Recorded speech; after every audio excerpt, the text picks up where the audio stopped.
Hi, I'm Shandorage. Welcome to Cinemarea. This channel is only going to be about South Korean movies, and today's flick is director Kim Ji-won's 2010 horror film, I Saw the Devil. Man, this movie is heavy. The film stars Choi Min-sik as a psychopathic serial killer and Lee Byung-hun as an NIS agent. When his wife is murdered by Choi Min-sik's character, he goes out to seek revenge, and it's not gonna go the way you think. There's so many aspects that I love about this movie that I don't even know where to begin. Choi Min-sik is absolutely incredible. You probably know him from Old Boy, which is a movie that I'm gonna have to talk about later. He's one of the best actors in Korea, and he's given a lot to do in this movie, and he shines all the way through. His character is ruthless, he has no mercy whatsoever, he's a very, very dislikable character.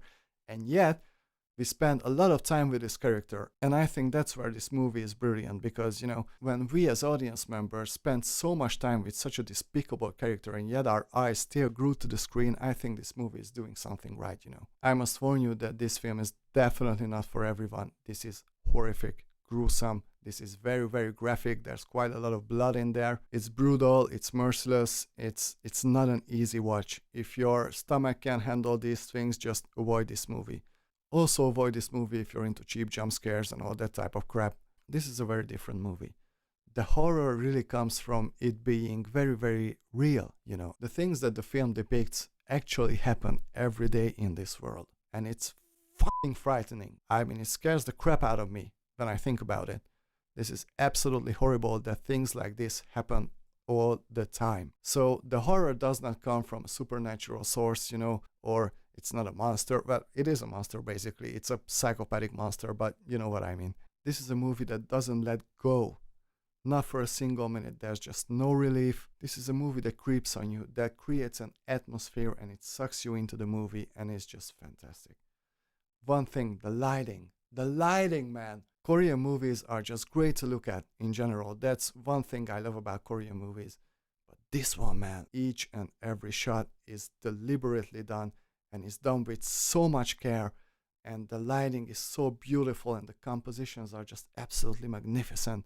Even though it's a horrible, horrible subject matter, the way this movie is shot is just absolutely mind-blowing. And it's such a great contrast when you think about it, because there's some really, really gruesome things happening in this movie, but yet it's done so well and it's shot so well that even though you're experiencing these gruesome events, your jaw is probably dropped on the floor by just how well it's shot, you know. It's incredible. But as I said, the horror really comes from it being very, very real. One other thing I love about this movie is how it delves into the human psyche. It shows how grief can turn a regular human being into something completely different. There's a great line in the movie which goes, "You can't become a monster in order to fight a monster."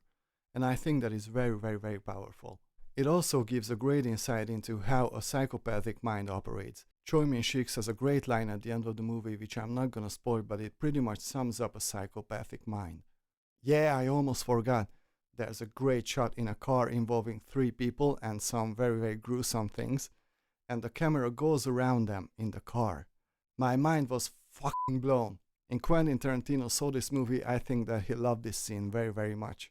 This movie also has a special place in my heart, because this was the first South Korean movie I've ever seen. And it set me on a path which ultimately led me here, which I'm very happy about. And I think it was a good start. It was a great start, actually. Oh yeah, and the opening shot, man. It sucks you right into the movie, and it's so beautiful to look at. And the last shot of the movie is also very, very powerful too. So, if you're into great looking movies, well written movies, well directed movies, brilliantly acted movies, then this movie is for you. But I have to warn you again, this movie is very, very gruesome. It is violent. It is heavy. So if you can't handle all these things, avoid this movie. Other than that, go check this movie out. You're gonna love this. It's a bit too long, but I was never bored for a minute. This movie is absolutely fantastic, and I'm gonna give it 95%. That's all for today. See you next time. Bye!